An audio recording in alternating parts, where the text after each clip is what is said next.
SSD infrastructure or stuff? Yes. Staff, SSD staff. Then he's gonna need a password. Oh, okay, so what's the other one? Well, Guest. wouldn't I have a Yeah. password with my user ID? It's different. Oh, so I just need to get that from Dave. Yeah. I've always just used the other one, so Okay. just guess. All right, 7 o'clock, So it's call the meeting to connected. order. So at the record show, we have all elected board members here. We're still missing Director from District 1, and Cameron had something to do this evening, so she is not able to attend. Let's go ahead and do flag salute. Pledge allegiance To the flag of the United States of America and to the republic for which it stands, one nation, under God, indivisible, with liberty and justice for all.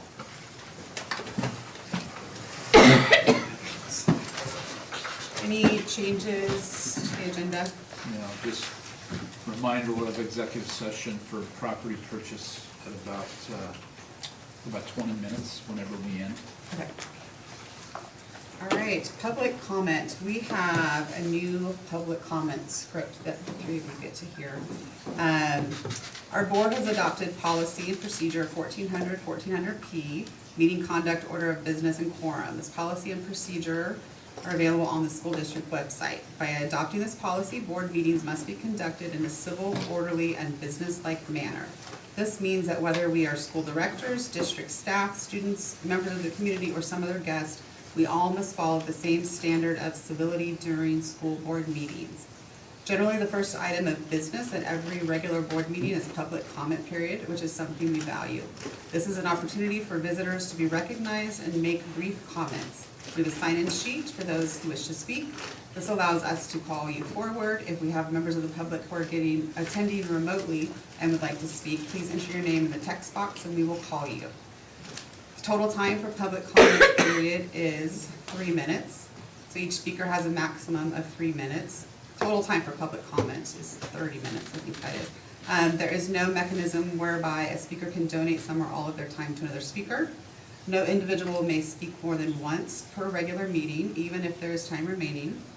No public comment period is an opportunity for the board to listen to individuals on educational issues, and board members are encouraged to listen attentively. However, public comment period is not a time for dialogue between the board and the public. The board will not respond to statements, questions, or challenges made during public comment period, and there will be no back and forth dialogue. Please know that the board's silence is neutral. It's neither a signal of agreement nor disagreement with the speaker's remarks. Although the board will not engage in dialogue, the board chair might ask a speaker a clarifying question. It's also possible that the school district staff will contact a speaker at a later time to follow up on an issue raised during public comment period. Finally, please remember that your words have impact, and you, not the school district, are responsible for your words. We caution all speakers that it is possible that your statements could violate the rights of others under various laws, including laws protecting privacy and laws prohibiting defamation. If you are unsure of the legal effect of your remarks, you should seek independent legal advice. In any case, we ask that you help us model for our students what a respectful and inclusive community looks and sounds like. We need to record that so I can just include it. So Jeff, you are our one and only speaker this evening.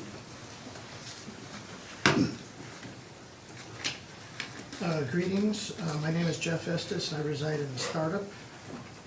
Thank you, board and administration, for allowing me this opportunity to speak.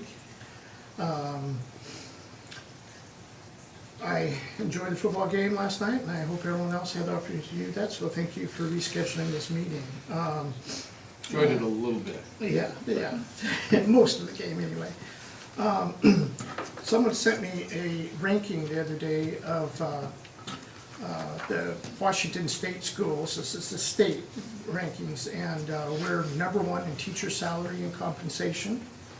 We're the 4th in the nation for starting teacher salary, the 15th in government spending, 17th in ACT scores, 28th in overall student performance, 30th, and this is out of 50 states, in the SAT scores, 31st in overall school systems and 45th in college-going rates. So at the last board meeting, I briefly discussed academics and curriculum. I questioned if the curriculums used were for all students. Recently, I listened to a seventh grader that was reading an article, and she could read and pronounce the word educate correctly, but not educational. She hiccuped on that word, and it made me wonder if phonics are still being taught, because to me that seemed like an issue with phonics. I also work with students, math students that are solving graphing, equation, algebra problems.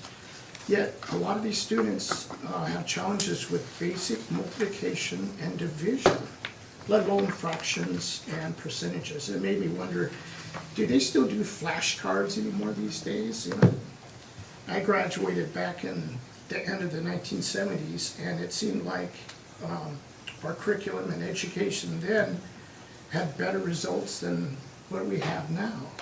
And I'm wondering why. So I'm here tonight asking the board to review academics and curriculums and the school report cards and other information that's available at the OSPI website.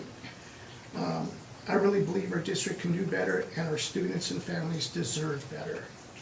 So I want to also give a special shout out to the middle school for offering a homework club twice a week and Friday school, and both those offer opportunities for academic improvement. Thank you. Thanks, Jeff. All right, so we have approval of FEMA authorization. I make a motion to approve. He's got a, Do we need to do he's gonna be quick, but. Yeah, it's very quick. It's very quick. We, as part of the COVID, this is a remainder of COVID. You may have, well, there's one over there. We have throughout the district a bunch of these air filtration units, that white one that's sitting on the desk over there. We had them, we used COVID proceeds to buy many of them that we had throughout the district. They require periodic filter changes. This was kind of just a remnant of some FEMA money that we were able to claim for the cost of a filter change. FEMA, even though I, on behalf of the district, signed many documents, for some reason they need the board's authorization to say that I can be a signatory to a claim about $23,000 in reimbursements for that purpose. We need a resolution to allow Dan to collect federal and or state emergency disaster assistance funds for FEMA. Do we have a I make a motion to motion? approve. All in favor? Aye. Opposed? All right.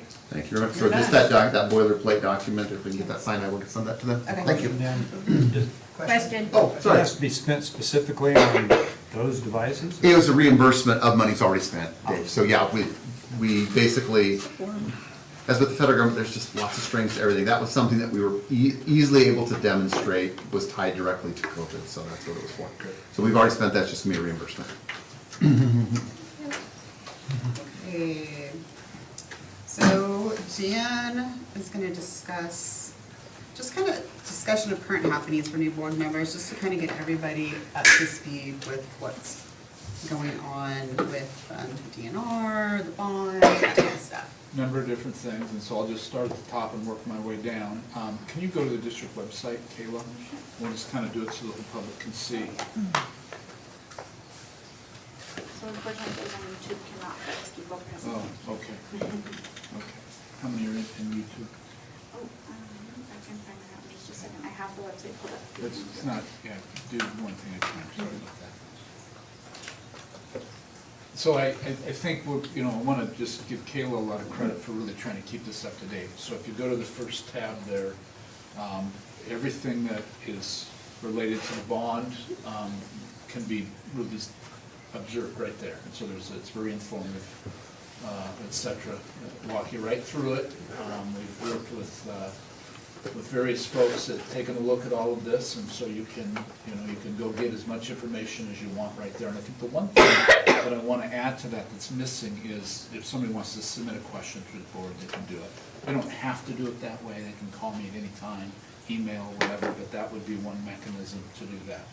And so that would be really just to make everybody aware that this page is there, and when you first log on to the school district website, that's what you'll see. And there's just a lot of really good information there. I do kind of a narration of the overall project. Dan Ballard does a narration of the financial part of it, why a bond, not a capital levy for a project this size, et cetera. And then there's a number of other things that are there. And then a question and answer. If we go to the second one, this is the current look of what the transportation cooperative looks like. If the question were asked, why aren't you in it? Well, we're waiting for fire marshal checkoff. And so there's a couple, 2 or 3 things, I don't know exactly what they are. But if you can go back just once real quick, you can see that, upper left-hand corner, we broke ground in 2022. These are all the pictures that were taken with a local drone on a fairly nice day. It's really a great looking facility, and I just want to remind everybody that, to do this, the state kicked in about $4 million. The school district through the levies paying about $5.5 million, maybe a little bit more, and it'll be paid off in its entirety in 2026. I have to Doing say it- too, that there's some numbers going around that this cost $30 million. So, like you just said, Somebody said that, really? yeah, Okay. Is that on Facebook? That's Yeah. why I didn't see it, because I don't do that anymore. Okay. Unreal, but. I fact checked, but Okay. just to get that So- out there, this is not $30 million. So I think the point I wanted to make with some of that is a capital levy can be done in 2, 4, or 6-year durations. It's like doing a 30-year mortgage versus a 10-year mortgage. Most people do 30-year because it's just not doable. And so to take this and string it out over 20 years, which is the typical duration of a bond, is too long. You pay too much interest. It's about all we could do in a levy without stressing citizens too much in a short duration. Because even to do this and make this work in this short period of time, we are taking the impact fees that we're getting from all the homes being built, borrowing that money, so we have the cash up front, and then paying ourselves back interest-free. It's complex, but maybe I'll have to stumble out to Facebook and see what good wisdom is out there. Don't do it, man, don't do it, I'm I telling won't. you. Can't do it. 30 million, huh? So I will have all the costs posted. Well, Kayla can show you. So there's a couple of videos up here that will take you time lapse that show you different angles from the whole project from beginning to end. And I think one of the reasons for saying this is if you come across folks that are saying stuff like that, whether they really believe it or just want to say whatever to make stuff up, you can always guide them this way or send them to me. Not saying that they will do that, but this is a resource. And now, if you look at the cost, it's right up there. We have updated it, right there. So you can see projected total cost, $8.5 million. And that was just updated, wasn't it, Dan and Caleb? Just verified. So it's a far cry from 30 million. And it was updated in that we broke out the cost. We just Yeah. had like an initial total. So Yeah. we broke out what the district paid and what the state paid. This is awesome. Yeah. So there's a lot of information there, but if people don't know about it, they don't always go do it. Sometimes it's just we're into trying to get quick information and seeing that there's not there. And so there's just various pictures and stages of the whole thing, and I think it'll be a great community asset that'll last for years to come. Hopefully we'll get in, and until we get some further word from the fire marshal, I won't be able to set a grand opening date, and that's kind of what we'll wait on, so. And so that the board knows there's a room, we're gonna start having our meetings Yep. in there. Yep, there is a board meeting room that was built as part of that facility, and the reason why it's the size it is we did it through what's called a cooperative. We have serviced Skykomish School District's buses for years and years and years. Well, when you read the cooperative language, they want to entice people to do this work together rather than have a separate bus barn in all these districts. So we didn't have to change anything we're doing, other than commit to doing it for another 10 years at least. And so, was nothing more, it's a benefit to them and us, and as a result, the state kicked in $3.9 million and some change to do this. So it's a cool deal, and important that people see that. So there's that, and there's a lot more information. Again, I've just made a personal choice to stay off of social media, and the reason is adult behavior is really poor, and it's just not acceptable, and I'm not gonna be part of it, so, but people do that, and I would just guide them, towards places where they can get facts, and Kayla does a really good job of putting lots of information out there, and I don't get to see it all, but I hear it all, so, anyway, that's where we're at. Any board, have any questions of any parts of the website? You good? No, looks great. Thank you, Heather.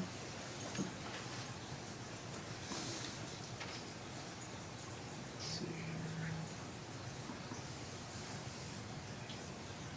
So the bond fact sheet, I think, can you pull it up, Caleb?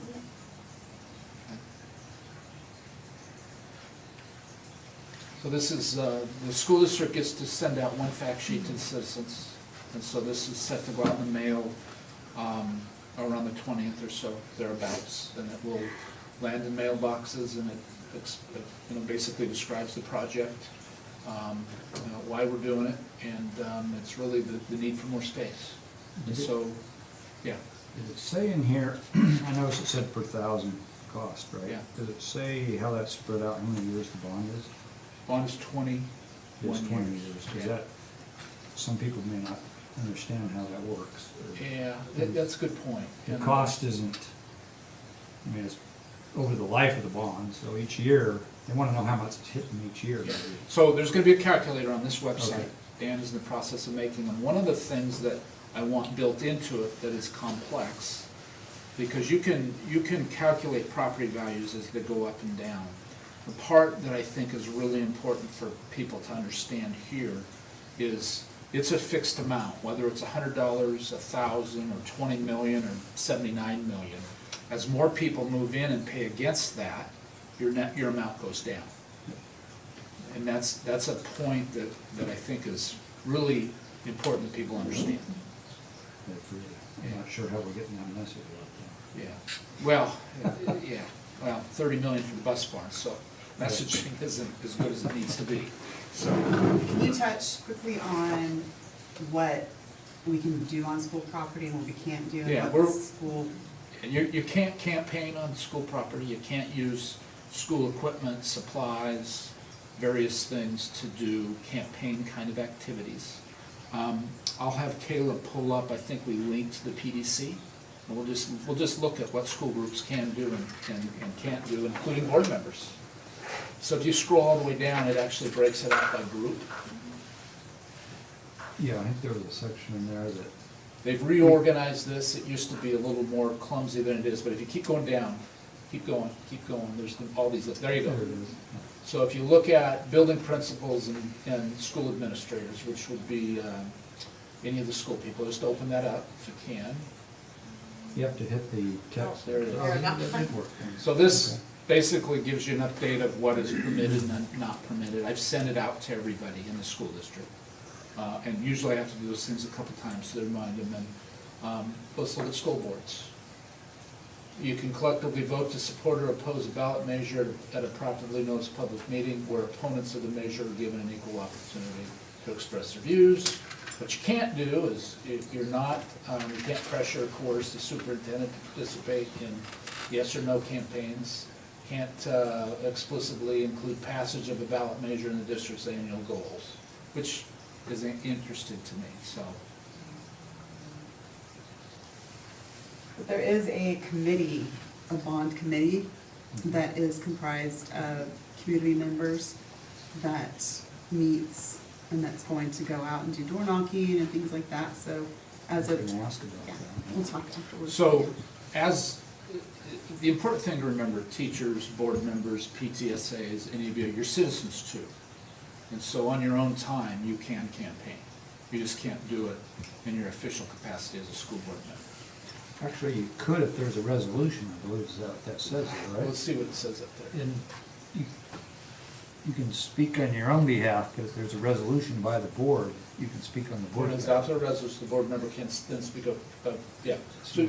So you can, there is a resolution that we passed. I mean, the board wouldn't put a bond on there if you didn't think we needed a new school. Right. Or a new something. You know, otherwise, why would you do it? So My understanding Where is it's that we can adopted go out and resolution, the board speak member as can a board speak on member. behalf of the district. Yeah, you behalf of the can. bond, Yeah. yeah. You can, because we're the ones that voted to get it on there, so you just can't do that on school grounds. On school, You can have fact sheets on school grounds, but you That's can't- under the people can't be second bullet under pressured not to permitted. vote. so we couldn't actually print these. You using can print school those. These, printers. because these don't say, these are just information. They don't say vote yes or vote Oh, no, okay. so this is I just use these information. in any of this, the speaking I do. I use this fact sheet. Like the door knockers that are gonna go out when people go knock on doors, those are printed somewhere else, Okay. because they're saying And they have a different yes. message. And it's more, it isn't neutral. And did you mention the fact sheet being mailed out? Yeah, this fact sheet will be mailed out to every box holder in the district, and it'll coincide with, I think it goes out on the 20th of January, somewhere in there, give or take. But I'll look into that resolution, because to do this, you have to have a resolution, and we did pass a resolution back in October, November timeframe. And so, I think it really comes down to the second bullet under not permitted, shall not use public facilities or resources to engage in the political part of it.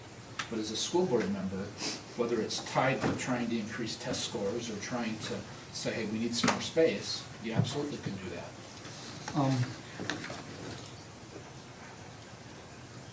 We have all these portables that our kids are in. And it's like if I was trying to sell this to somebody, right, knock on the door and talking to them, I'd wanna know, look, almost a third of the kids are in portables.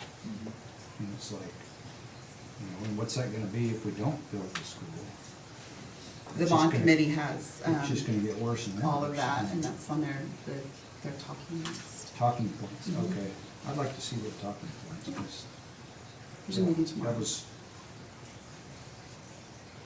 something that struck me when we were going to the schools. So tomorrow night, I think I heard somebody say there's a meeting that you as Dave Shepherd, the citizen, are welcome to go to. Absolutely. There's a picture there where I think it has them all circled. That's on the This is, the yeah, that, back part.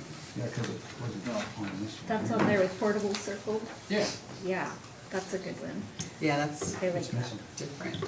It is different. They have different, Okay. we'll talk, I'll show you. So, right here, Dave, is that what you're talking about? Portables are circled at each of them. Yeah, Mm-hmm. The challenge you run into when you have one-page fact sheet, front and back, 8.5 by 11, is the tendency is to want to cram more information in. And it ends up becoming people just glance at stuff. I And this think, one's just the dates for the presentations, so letting people know, and then when they come to those, then that will be shown. yeah, I talk about that. Yeah. And I'll say, Sultan Elementary, for example, is built for 416 students. The number I'm using is 640, there's really 675 here. I'm not even talking about the preschool kids. Yeah. So it's even bigger than, so. Gold Bar is built for 256, and there's 345 with one preschool there that is accounted for because the state funds that. So, but good points, well taken. Any other questions, board members? I don't think so. Mary Ann, do you have anything? All right. Anything else within the website?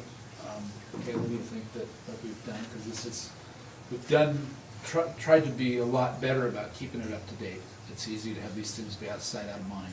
And so we're pretty hard at making sure that does that. But I would ask that you just direct anybody to that or to me if they have any questions. And I'm happy to answer any of those.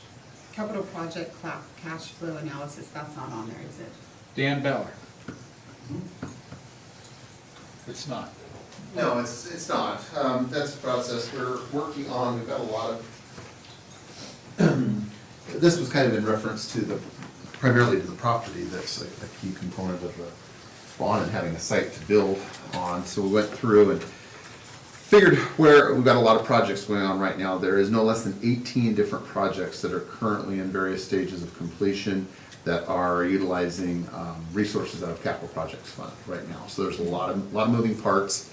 Spent a fair amount of time over the past week looking at this and refining numbers, seeing what's still out there. And yes, we will be able to, because the property is impact fee appropriate, as far as an expenditure, we will be able to fund the cost of that purchase, $455,000 in mid-February, first part of March timeframe. As far The as closing. timing was always the question of it, because the impact fees are tied up, you know, in our upfront cash flow, because you get levy money twice a year. And contractors, when you're doing this, when the bills come due, the bills come due. They don't wait for the next levy collection. And so, in the process of paying ourselves back the impact fees, that'll happen around May.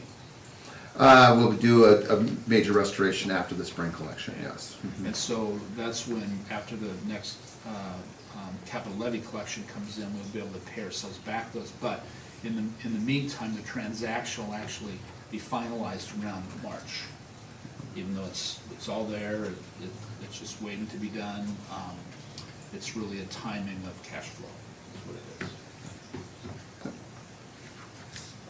And so, Dan, I think coming up, even though this is kind of a verbal, yeah, we're fine to do this, I think what we probably want to revisit is, there's also a timber harvest that's currently happening at a really robust rate right now.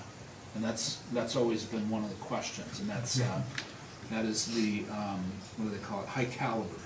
High caliber is the one off the Basin Road where that particular land that is being logged, where we get some of the fees, or some of the proceeds as a junior taxing district, is where they will build the gun range.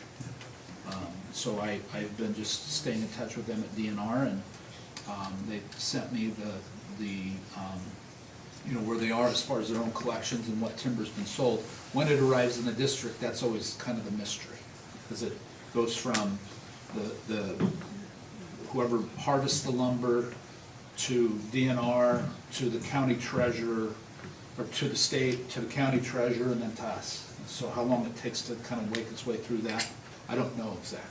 I haven't been able to figure it out. I can't find anybody that can. Yeah, as explain far it. as on the revenue stream, Dan's right, we do have a modest amount of DNR proceeds that are built into the analysis. In calendar year 2024, it'd be $120,000, $10,000 a month. And then as far as impact fees, no substantial impact fees will be starting until September.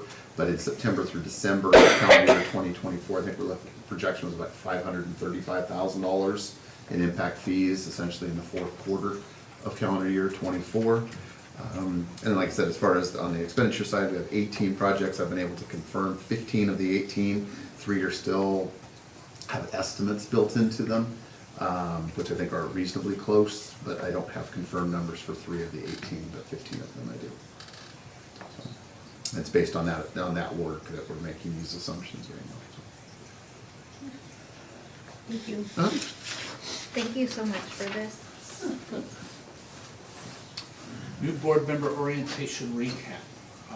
Is the agenda attached? Let's see it. Oh, I guess it is. It is there. So on January 3rd and January 4th, Dave Shepard, new board member in District 3, and Gigi participated in kind of a, I guess it'd be about a half a day of orientation. I guess I would ask you, Dave, what you thought as far as the pace that information came. Was it helpful? Help you understand? Oh, it was invaluable.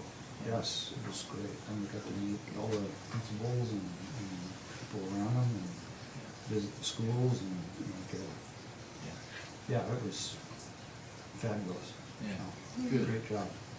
So anything that you wish we would have done, we didn't do after some time reflecting? Probably would have met with the facilities.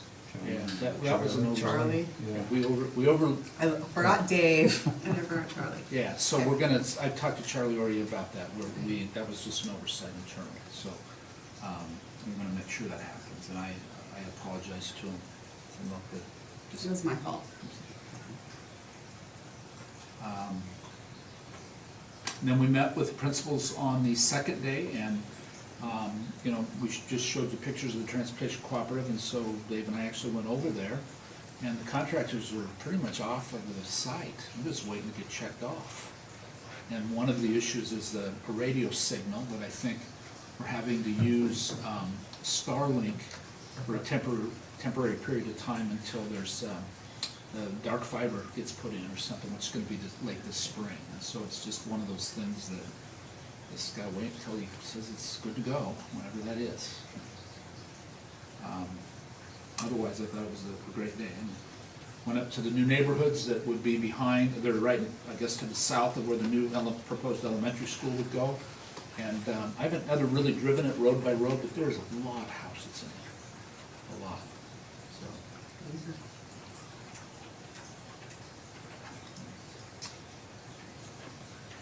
And Day on the Hill, January 28th, 29th.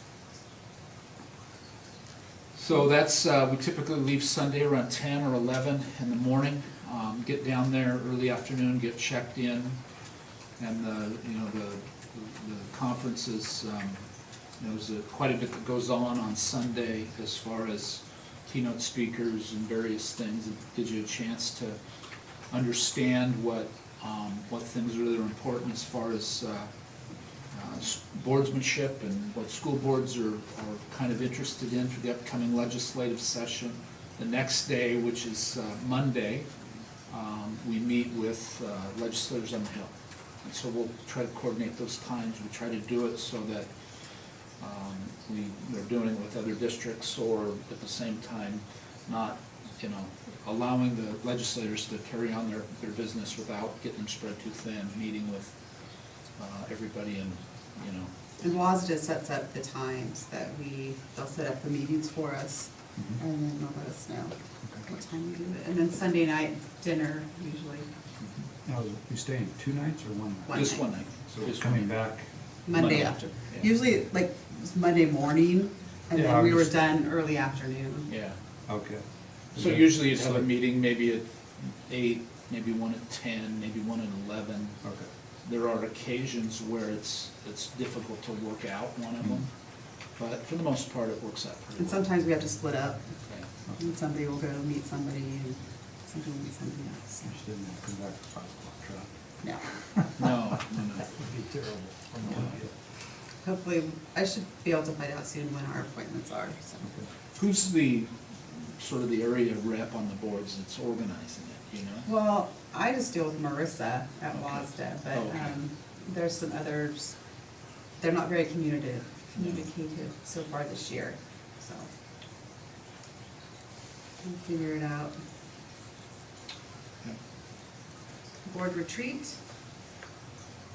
Board retreat dates, so we're still trying to fill district number 1. We had 3 applicants. 2 of them don't live in the correct district, and so we had interaction with them and said they don't live in a district that's open. And the last one, we're still trying to figure out if that person's eligible to run. and what date did we give? Feb. the 2nd. deadline? February 2nd. And then we would interview at 6 PM, 1 or more candidates, hopefully, prior to the board meeting, the study session on that night. And do it exactly how we did it during the summer in District 4 when Mary Ann assumed an unexpired term. All right. So if you know folks in District 1, which is Russ Sumter's district, do we have a map of that?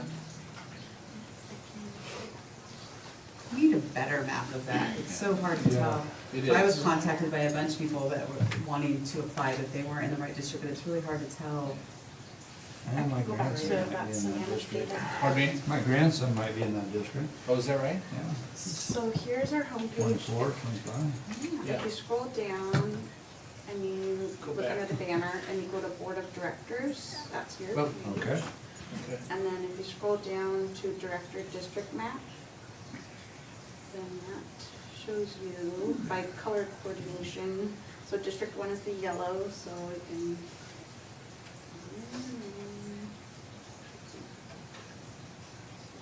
systems, yeah, that is as far as you can zoom. So I'll ask that Sammamish Data Systems if they can write on, because the first one had the grid on it, and I told them, can we get a copy of? Yeah, I mean, at least like some of the streets, so people know. So part of my neighborhood is actually in it. It's interesting, half of my neighborhood. is. Very interesting. Yeah, who drew that? A company that Yeah. we had to come in, Huh. but they've had to take where the current board lived and Yeah. make it the map around the current board. Okay. Sammamish Data. So, board members can't have spouses in the school district or no? They can. You They can. can, You just can't employees? vote on things that spouse or otherwise relative might benefit from. So So like let's say labor there's a contracts, contract yeah. vote or something. Okay. So we've had that. It's very difficult to avoid in a small district. Right. I've had it in both districts I've been superintendent in. And so in this particular one, Russ Sumter's wife Jill is the teacher at the high school, so he just abstained from any votes. Mike Barnell, his wife is a teacher at the high school, so he abstained. When I was in Eastern Washington, we had a gentleman that owned a great big hardware mercantile store, and so he was a little careful about it, but we chose to try to buy from this store because it was a local business. But he was careful on how he did it, so it wasn't benefiting from that. Did you have a question, Dave? No, those boundaries are pretty sketchy, it's kind of hard to. So we will we'll see if we can't, especially for just the District 1, which is the current one open, see if we can't identify the roads that make up all the boundaries. Because I think in Mary Ann's case, if you lived across the street, you wouldn't have been able to run. No, it's 8th Street is the cutoff. I live right by Russ Sumter. That's why I thought I was in Russ's district. Right. And when I looked at the map, it's 8th Street and I live on 9th Street. Right, so yeah. And so I ended up being in District 4, not District 1, like I thought. And Ed lives right across the street from me, basically, And so. I was in Ed's district, and she lives by Ed, but she's not in Ed's district. It is so confusing. Well, I think that So you're in the the company fifth, that right? gave us, that did this information, I think that, The pink at the couldn't we top. zoom in a little bit more on that? Do you remember that, Byron? Like, when we approved this in the Yeah, first There's place? there's another Yeah, map. see, I think that's you can how, see yeah, streets you and could, stuff. yeah, so if we could find what they sent us in the first place, I think that it was Let zoomed me, in more. Yeah, it just had a green grid over it, and that's what I was trying to. Yeah. But if anybody has a question, they can call and Kayla will Mhm. look them up and see what district they're in. But it is difficult to know. Yeah, because that happened September 22.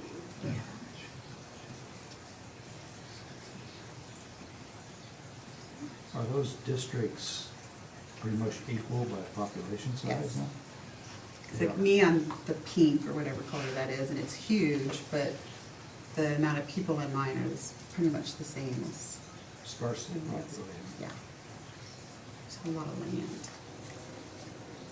So, looks like I'm the next biggest with the, gee, I don't know what color that is.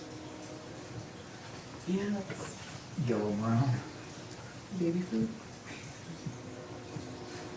maybe so. Do you guys see anything? So, yes, I found one where you can zoom in closer, but there's still no street maps. Yeah. So I'll see if you So can. what is the blue? The blue is. District 4. 4. Okay. Yeah, that's Mary Ann's. Mhm. So yellow is 1, whatever that color is 2. Green is Or the 3, key, oh, there it is. 4, 5. We'll get a better map. This is not, yeah, this is not as good. But if anybody knows anyone, we need a board member. So the other thing I was gonna do is, we'll send to all the families out there, some kind of notice, we have all their contact information, we don't have everybody else's. And say, hey, this board member, you live in it, if you're interested in serving on your local school board, here you go. So it was nice to get 3 of them in pretty quickly, and 1 we're still evaluating whether or not it'll work. when the bond committee, when they go door knocking, whoever goes door knocking in District 1, that would be a good, say, hey, Yeah, we need a board member from your district. there you go. Ask them if they're interested. Yep. Anything else for current happenings for new board members? So did you guys want to talk about dates? Oh yeah, dates for February. I think they're working on something, because it's cold in here right now, and they were just, I saw a guy that, he was having something to do with the clocks and various things, I don't know what exactly they're doing, but somebody is here working on things. So we need dates, possible dates for February retreat. Yep. So we talked about doing a 4 PM to 7 PM kind of thing. Is that something that works for everybody? Does I that think work for Byron's the everybody? one that's gonna be the, If I know in advance, Okay. I could probably, I can get off early, but, Me too. yeah. What's the goal of the retreat, since I haven't? Byron and I haven't retreated yet, plus when we get our new person. on the different board. ones are, we did, the last one we did, I think, was it budget? Yeah, but it could be focused on budget. Yeah, we do, Could like, be there'd be like a focused different on- topic that we, and then we spend, and it's still advertised out there, but nobody comes. We meet at the district office, and it just gives us more time to discuss things that we don't necessarily get to do that in a meeting. And I think the Okay. last one we did was 4 hours, I think, and, Goals, you know, we're gonna talk a little bit about that. You know, our goals are part of the 2019 hybrid strategic plan. Probably wanna talk about doing a new strategic plan, setting some new goals that are more current to everybody, not that they're the ones that we have are irrelevant, but we, you know, just wanna see where everybody's at on these things, and, you know, how are we measuring them, et cetera. so there's a lot of different things that we can do in those retreats. So it just depends on what we decide if we wanna do. It'd be nice to have one, I think we decided we wanted to do once a quarter, did we, Byron? I think so, Yeah, a little more often. yeah, Yeah, so the at least one, once a quarter. you know, one in maybe March or April might be more of a budget planning, you know, as we have a better understanding of where we are financially, things that we've got coming up, what enrollment is doing, different things like that. Why don't we have Kayla send out a poll? Yeah, I was just looking at the last date, so it's been on a Friday and on a Sunday. So is there, If we can do it during the week, I think that would be great, but as long as Byron's able to have enough time to do like a 4 o'clock. And send out a poll. Okay, thank you. And then we're gonna talk a little bit on the next, And this retreat, Item, would what this we're gonna retreat talk be, this one would be, we have somebody from Austin, helping us work through it.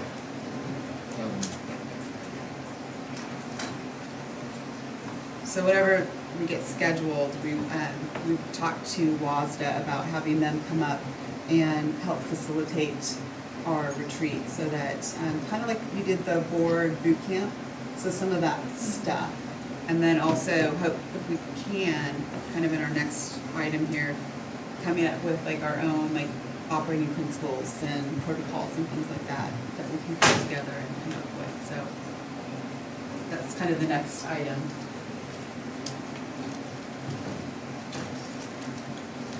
Okay, so this would be, I'll let you,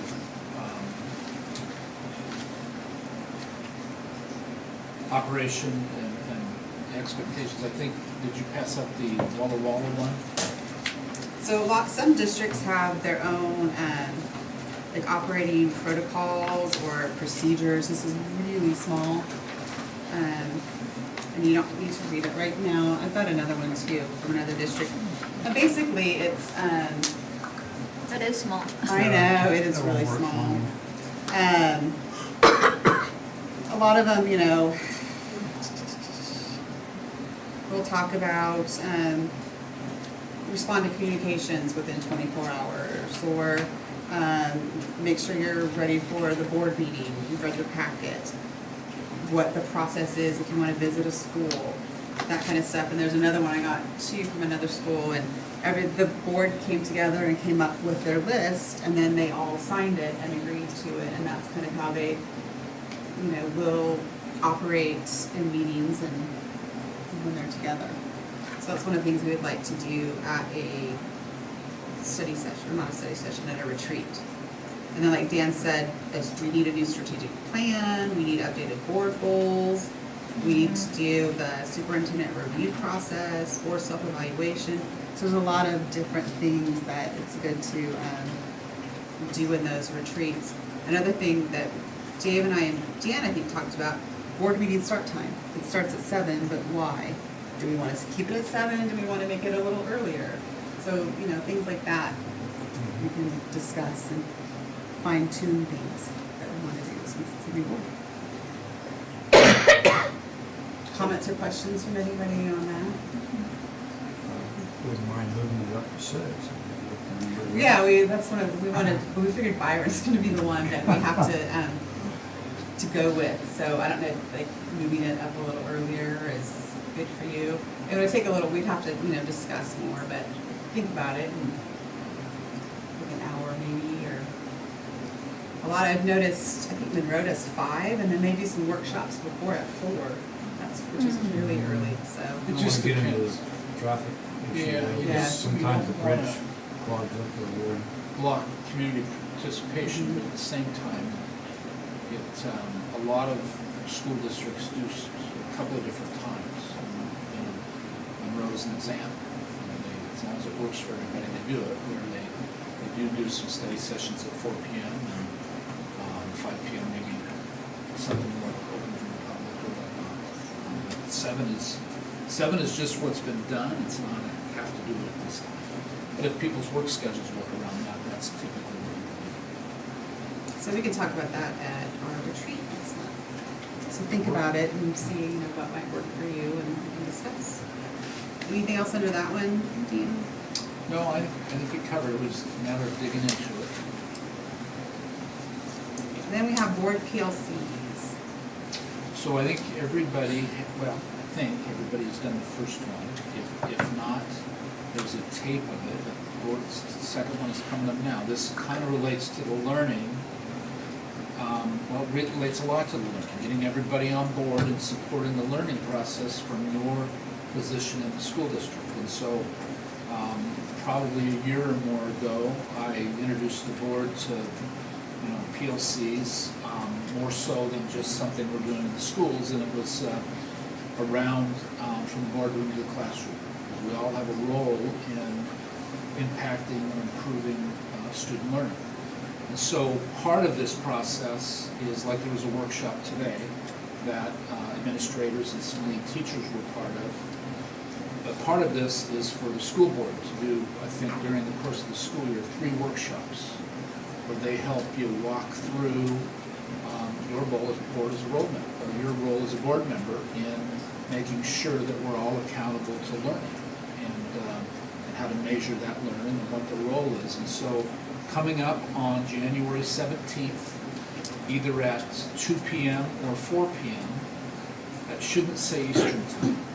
I've already changed it, so that's when you see on there, it should be what it's, Specific. yeah, that is already adjusted. So if it's better for you to do the 2 p.m., you can do that. I'll go to both of them.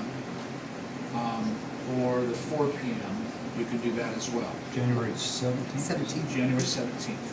What they do a couple days after the event is they send us a link that is to the recording of it for those that couldn't make it. And just ask that board members that weren't able to participate do that, because we have to model that this is student learning is why we all come together in the first place. And if we don't have that, we're not together. So if you can't do it on the 17th at 2 or 4, please make sure that you watch it afterwards. Because a lot of it, in some of the groups that I'm in, the teachers and the admin want to know, doing the PLCs, is it, worth it? And if we don't buy into it, then we can't expect them to buy into it, so. Because where this will build is that our board meetings will start to transform over time, where there will be more schools here talking directly about student learning. directly about, you know, we've done it in ways in the past, but this is more of an organized way where you can see, you know, how it's all interconnected and what's happening. And if you look on the, I guess under, the Zoom link is under your executive content there, and then the recording is under the Vimeo from the October 30th board meeting. So I think the link is right there that you can watch. And don't feel, you know, bad if it's, some of it doesn't make a lot of sense, because you've got, the thing you have in common is there's a lot of board members from a lot of different places in the country that are part of this, and you know, you see a lot of yourself in you know, citizens in their own communities just trying to do the best they can on behalf of students, citizens, and school district. And so it's a learning process that takes some time. But I think what we should do is figure out ways to directly follow up and have a discussion about, you know, what does this mean for us? What questions do I have? I need feedback. What does this look like, and how does that apply here in Southern Washington? And we could probably do some of that maybe in some of our study sessions. Absolutely. Like today's study session was just kind of to get you guys caught up and find out, you know, the bond and, you know, what's going on and all that. So we can do PLCs one time. And it's not this isn't a focus just on math or just on language arts or just on history. It's everything. It's, you know, learning is important, and so we're making sure that we're, everybody's committed to what are the absolutely essential standards that kids have to learn at each grade level, and then committing and holding us accountable to do it. Anything else, Dan? That's it. So we do have executive session, correct? Yep. Okay. So we are going to adjourn, and how long for executive session? 20 minutes. Can we resume at 8? Okay, we'll start at 8, and then we'll have executive session for 20 minutes, and then we'll come back and there. So do I have a motion to go into executive session? I make a motion Thank to you. adjourn to executive session until 8 PM. Thank you. All in favor? Aye. Aye. All right.